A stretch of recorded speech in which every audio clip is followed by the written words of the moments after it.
Bamisenseka ariko uko biri kose ibintu byose birihuta ariko kandi umuvuduko TV ni igisubizo kugira ngo ibintu bitagusiga cyane. Reka nsuza abantu bari Gisagara, abantu bari hari Indora, abantu bari hariya Igishubi, abantu bari Imambara hepfo Gikonko, abantu bari Musha mumeze mute, abantu bari hariya Gisagara nyine. Hanyuma Gisagara inkuru ihari nuko rwiyemeza mirimo yatawe muri yombi bakekwaho gusambanya umwana w'imyaka 12. Olala. Urwego rw'igihugu rw'ubugenzacyaha rwataye muri yombi umusore w'imyaka 30 ukekwaho gusambanya umwana w'imyaka 12 wamukoreraga akamwangiza imyanya ndangagitsina. What? Ibintu byose birihuta. Umuvuduko TV nicyo gisubizo kugira ngo amakuru atajya gucikayo hirya nino.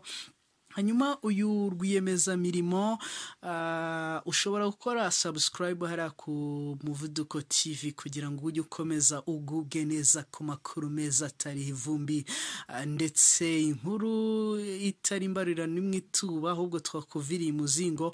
Uyu rwiyemeza mirimo ku Gisagara watawe muri yombi ukekwaho gusambanya umwana w'imyaka 12 akanamwangiza ni Bugingo Gustave. Yatawe muri yombi nyuma y'igihe kirenze ibyumweru 2 ashakishwa kuko yari yaratorotse akimenya ko ashakishwa ngo aryozwe ibyo akekwaho kuba yarakoze. Hari ku itariki 3 Kamena n'ukwezi kwa 6 2020 nibwo amakuru yuko uyu mwana w'umukobwa yasambanyijwe n'umukoresha we Bugingo yamenyekanye. Reka nsuhuze cyane abantu bari mu ntara y'amajyepfo mu turere nka Nyaruguru, turere nka Nyamagabe n'ahandi, Huye n'ahandi. Hanyuma ngo icyo gihe Bugingo Gustave hari hashize ibyumweru 2 iki cyaha gikozwe nk'uko byemezwa n'uyu mwana wavomeraga Bugingo amazi yo kwifashisha mu bworozi bw'inkoko.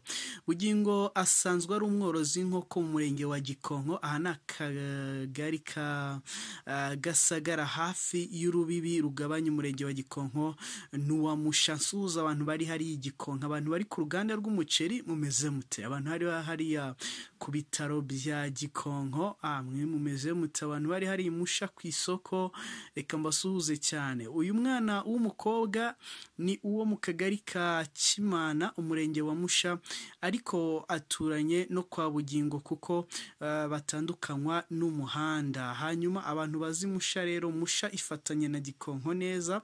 Nyuma yuko amakuru yuko uyu mwana yasambanyijwe amenyekanye, yoherejwe kuvurirwa ku bitaro bya Gakoma. Abantu bari ku bitaro bya Gakoma hariya neza, abantu bari hariya hafi ku Kanyaro, abantu bari mwishembe hariya, abantu umva ko duce tuba tutuzi ibintu byose babyihuta ariko Umuvuduko TV ni igisubizo. Abantu bari ku bitaro bya Gakoma, paruwasi ya Gakoma, abantu biga, abantu bazi GS Esiga Gakoma reka mbasuhuze. Magingo ayo rero hari hashize iminsi mike avuye mu bitaro. Umuvugizi wa polisi mu ntara y'amajyepfo CIP Sylvestre Twaje Amahoro yemeje amakuru yuko Bugingo kugeza ubu yatawe muri yombi afatiwe mu kagari ka Gisagara. Yagize ati ku bufatanye n'abaturage polisi yamutaye muri yombi byabaye saa 3 z'ijoro ryo kuwa 4. Nyuma y'ifatwa rya Bugingo hanatawe muri yombi umugabo witwa Kabandana Jean Baptiste, umuyobozi w'umudugudu wa Kabanga, ari nawo avuga ko yasambanyijwe akomokamo n'umuturanyi we witwa Urambye Dafroze wahoze ari umujyanama w'ubuzima.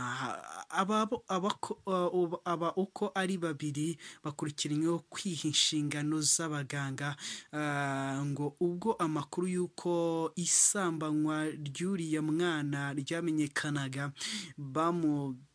setsetse intoki mu gitsina bareba ko niba byarabaye. Murumva ko rero bitoroshye rero ara ku Gisagara by'umwihariko uyu Bugingo Gustave kurikiranyweho icyaha cyo kuba icyo kuba nyine yarasambanyije umwana w'imyaka 12. Hanyuma kugeza ubu abatowe muri yombi bacumbikiwe kuri sitasiyo ya polisi ya Gikonko mu gihe iperereza rikomeje ku byo bakurikiranyweho ngo hatangwe ubutabera.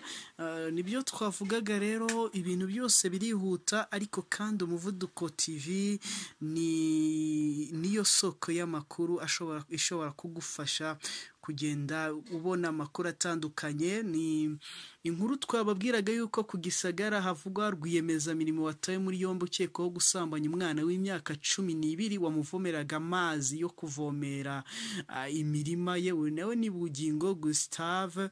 Ni byemejwe na polisi y'u Rwanda mu ntara y'Amajyepfo, aho byemejwe n'umuvugizi wa polisi y'u Rwanda mu ntara y'Amajyepfo ni CIP Sylvestre Twajamahoro, ko yemeje amakuru y'uko Bugingo kugeza ubu yatawe muri yombi ndetse akaba yafatiwe mu kagari ka Gisagara. Byose birihuta rero, ariko reka tugushimire cyane by'umwihariko we wakoze subscribe ku Muvuduko TV, kudukomeza kubana mu makuru atandukanye,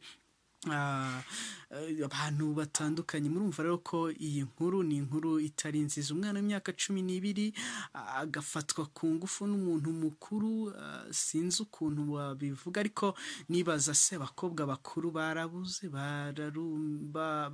barabaye bake, byagenze gute? Twizere kuri inzego z'ubutabera zizakora akazi kazo.